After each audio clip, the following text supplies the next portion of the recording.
alive! It's alive! It's alive!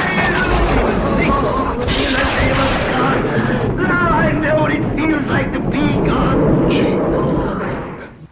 What's up, Jeep Creepers? Alright, on this episode, I'm going to work on getting my Jeep running a little smoother. So right now, as it is, it needs, or it's already had a transmission rebuild, which included a new pump stator, forward and rear bands, torque converter, viscous coupler in the clutch, just the whole shebang. I got a vicious dog in the background. He's protecting the Jeep. And took it up to AutoZone, found out that the battery in it was no good. No big surprise. It was a Optima yellow top. Funny enough, those things last 10 years, which is pretty awesome.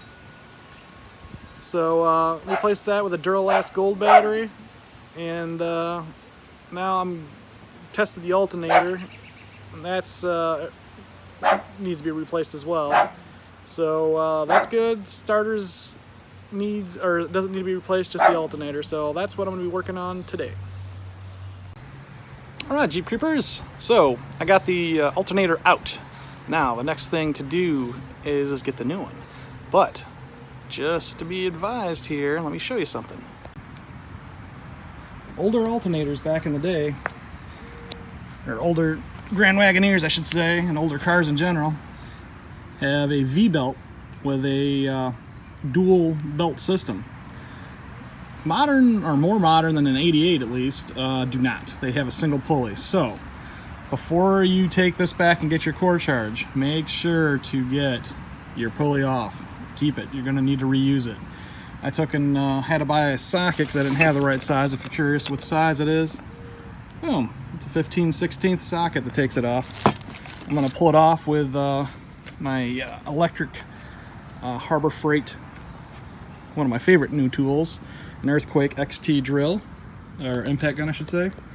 But first thing I'm going to do is take and spray a little PB Blaster. If you haven't heard of this, this is probably one of the better penetrating oils that I've ever used, and it works a little bit better than WD-40 I think. And I'm just going to jam a little bit in there, let that kind of soak in the groove. So it comes out hopefully a little bit prettier. I'm sure the impact gun will get it, but I don't want to totally thrash the threads or anything.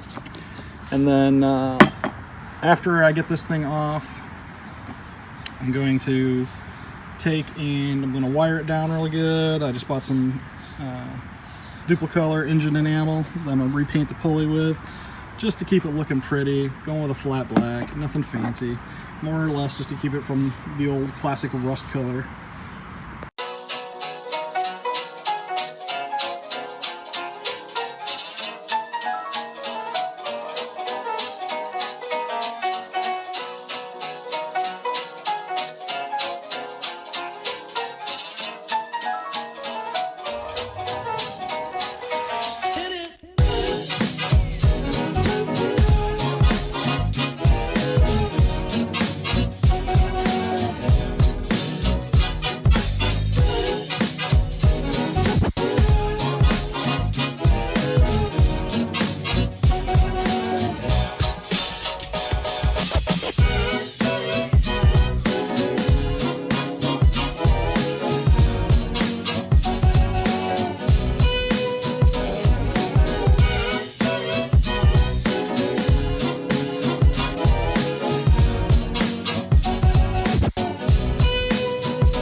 There we go.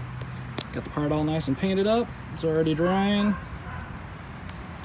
Just to keep it from rusting, I guess, and you know, try to get some of that rust color out of the motor bay. Okay, I got my new alternator. This is a Ultima name brand alternator. They're all remanufactured, so I don't know, you know, know what the difference is, but whatever. You can see it's got the single pulley, so I'm going to put the old pulley on so it has the double pulley for the V-belt. Evidently got a little conversation with a guy, and I guess parts manufacturers are just too lazy to have extra part numbers. So if you don't have your old pulley, you're just SOL, I guess.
Okay, Jeep Creepers, let's see. So we definitely got a lot of oil coming off the bottom of the oil pan here near the drive shaft, or I mean camshaft. So that's something I'll clean up, take a look at. Definitely going to get an oil change. That oil filter looks crummy. But back to what we're working on here. Here's the alternator. There's 3 bolts. You can see from the other video that one bolt had a really long bushing. It's up top there.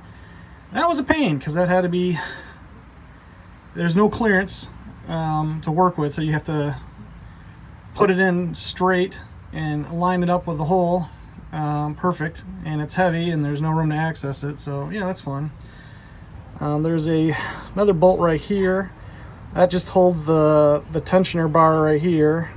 As you can see, you just kind of pull this up, you know, and get the correct tension on the belts, which I don't really remember. I think it just is not as humanly tight as possible, just nice and snug. I took and re-tipped the wire here that runs to the alternator with a new end on it. So I'm going to put that on, and then the plug, the alternator's right here. It's cleaner than it looks, so I'm going to reuse it, and that just plugs in on top here. And yeah, that is the installation of a new alternator. So we'll see what she does once I get it all hooked up and see what kind of power she puts out. It is a, I don't know if I mentioned it yet, a 94 amp alternator made by Ultima. It's much more powerful than the originals in these, which were underpowered from what I heard. I figured if I'm going to replace this, hey, why not get the best? I think normal alternators are like in the 70s, like 75, so this is a significant increase in battery regeneration power. So, you know, you can hook up more auxiliary stuff, I guess, to your battery while you're underway, and it'll charge your battery without even trying. Time to fire up this puppy and see what she's putting out.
looking pretty good. Definitely need to change that air filter. I mean, look at that. It's pretty nasty looking. A little gnarly. This thing sounds like a freaking boat.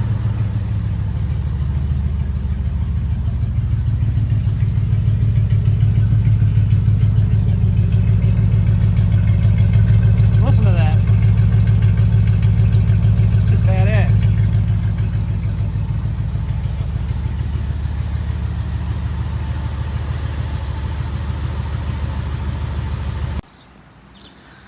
Alright, I had a nice downpour over here. Kind of puts a hold on things when you're trying to get some work done on the car. It's dropped from like 81 to, I don't know what it's supposed to be, like 60 tomorrow.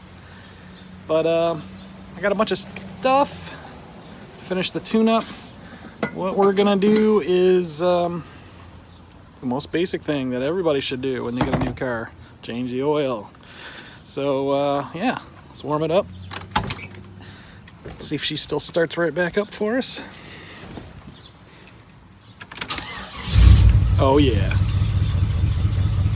Alright, cool. So you let this thing get a little warm and then I'll change the oil. Okay, motor's warmed up. Gonna clean up some of this nasty oil spill and try to determine where all the drip drop's coming from. A lot of oil everywhere. Oil belongs in the motor. Well, unless you got an older car like I do. Belongs on the ground, I guess. I've had people tell me that if it ain't dripping oil, it ain't running. Which is, you know, probably pretty accurate. I'm gonna use some, these wet, I don't know, bleach wipes or whatever the heck they're called for cleaning. They do a good job at degreasing too, I found. So let's get that rocking and rolling here.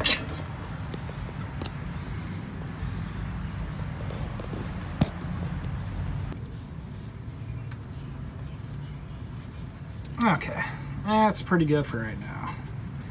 This thing's got plenty more oil to be losing. The previous owner suggested that I run Dello oil in it. That's what he's been running. I guess he's had good luck with it. Well, I went to O'Reilly's to find out what the heck Dello oil is. Me not being a diesel guy, didn't realize it's diesel oil. That stuff is heavy. So some of my friends are mechanics, and just about everybody I ever talked to thinks that's a little bit overkill. So I'm running just you know, a good high mileage oil in it. And the nice thing about high mileage oil is it's a synthetic blend oil. What the synthetic blend does is the synthetic oil actually, the only thing that's in there for is to go into your seals, basically, and to keep your seals from leaking. It just kind of helps swells your seals. So you know, comparatively to Dello oil, which I think is also synthetic too, it should be pretty similar. So I'm pretty comfortable switching this to regular oil. I'm gonna run a 1040 in it, and I think I bought Castrol. I'm not super into all the crazy racing oil and all that stuff. I'm just into keeping an old motor running smooth. We're not looking to drag race this thing or anything, or I'm not off-roading it, I'm not wheeling it. It's just gonna be a nice cruiser, so as long as she's quiet and smooth, I'll be pretty happy.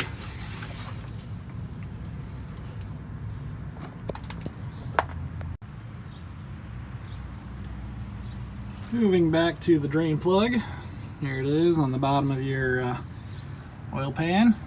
Lots of oil everywhere. I'm trying to figure out where it's coming from. Probably just the front running to the back, but it's up high too, so I don't know.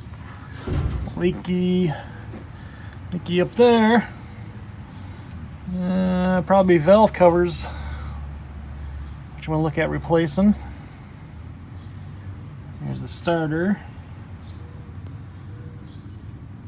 Alright, let's get some oil out of here.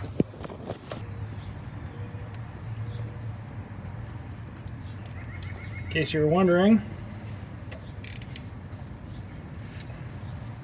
this is a number 14 metric.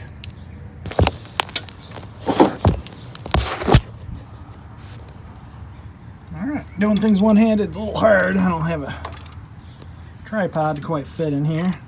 Got my drain pan under here, catch all the oil, get her a little bit loose, get her drained out, change the new oil filter. Bob's your uncle,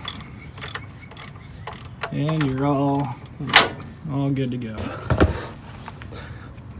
I think this car is just high enough to be a little annoying when trying to do oil changes without lifting it. Maybe in future projects I will start putting it on the jacks. I don't know, we'll see.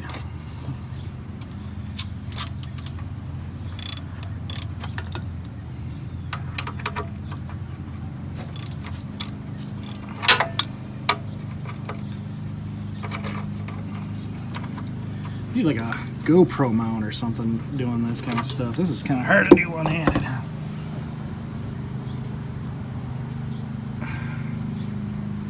There we go. There we go. Oh, and she's peeing. Look at that nice black oil. Yuck. Definitely needed to be done. Alright. Now we wait.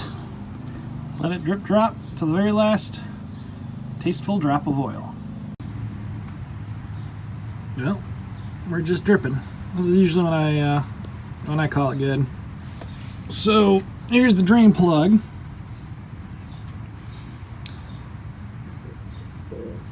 It's got an interesting little seal on there. And I believe it's got a magnet end. And cool thing is it was clean. So, yeah, I guess that's a good sign, right? Let's get this drain plug back in. Pull our oil filter. And start putting in new oil. Make sure you're not cross-threaded. Alright, awesome. Well, I'm going to put this down. You know how this works. Okay. Get that mangy oil filter. Drag our drain pan over here, like so. Try not to be in the way of the oil, like so. I've already half loosened it, which wasn't enough. Let me get two hands on it here.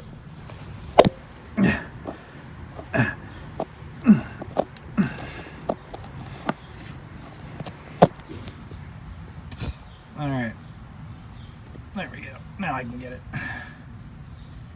Alright, let's pull this bugger off.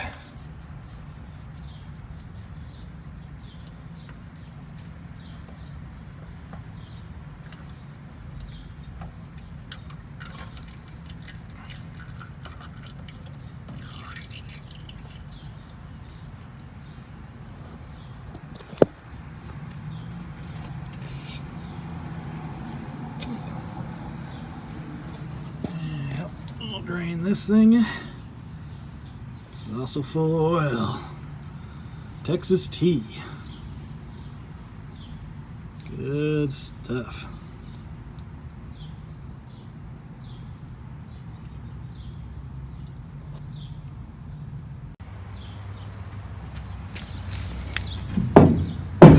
Okay, old oil filter, new oil filter, same size.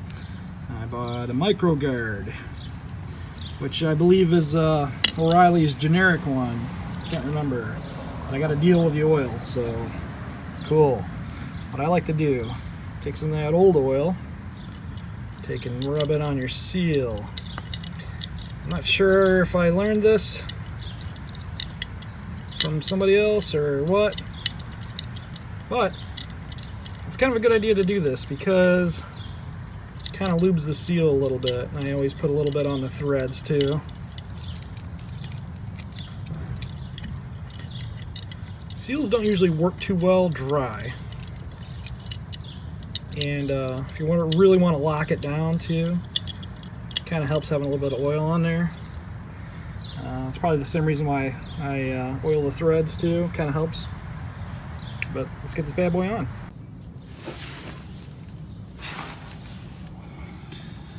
Alright, single-handedly, while holding a camera, I'm going to install an oil filter. Can he do it, ladies and gentlemen? Ooh, gotta get over that bar with one hand. It's a little tricky. Let me set this down.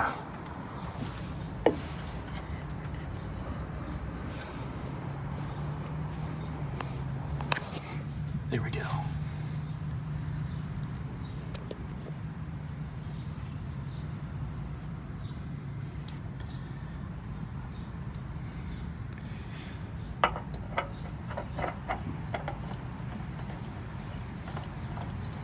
Make sure not to cross thread.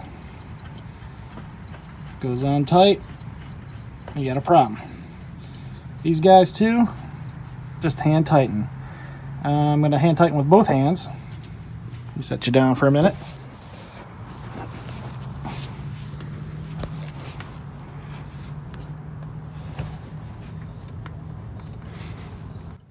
You can kind of feel it snug up a little bit. One problem I get into is over tightening. Over tightening is just as bad as under tightening, but there we go. New oil filter. Let's get some oil in this. It's a little bit weird, but the oil filler cap is where you add the oil. I guess you just pop that off like so. Dump your oil down yonder. Let me go find a funnel. Here's the oil. Castrol GTX high mileage. Running 10W40. So should do pretty well. Like I was saying earlier, it's a synthetic blend for high mileage for seals. Guy that I talked to at the shop, actually O'Reilly's, said that these take right around 4.7 quarts of oil. So this 5 quart will be more than enough.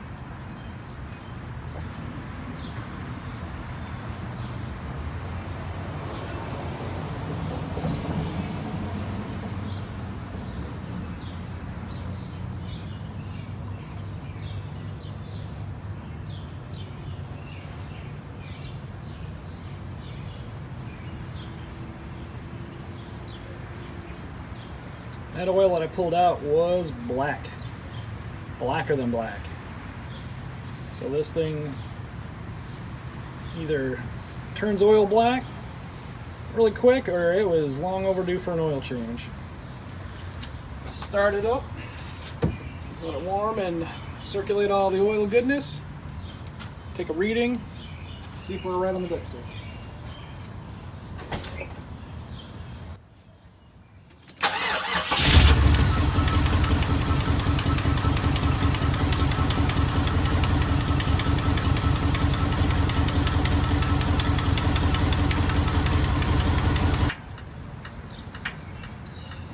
Gotta love these big engine bays. You can crawl in here and take a nap while you're working on it.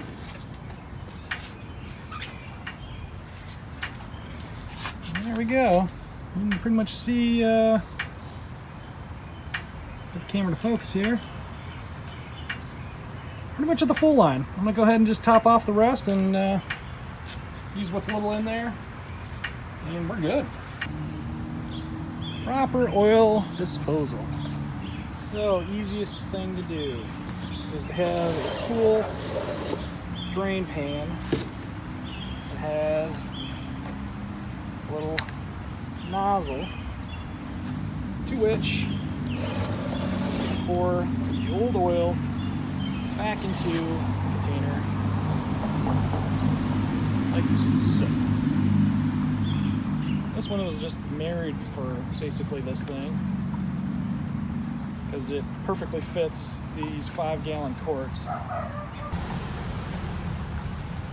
Since I'm not too happy with the carburetor's air cleaner, and it's full of oil or something in the bottom, which is kind of gross. I'm not sure what's going on with it. I'm going to clean it up. I'm going to paint it, just because it's kind of boring black right now.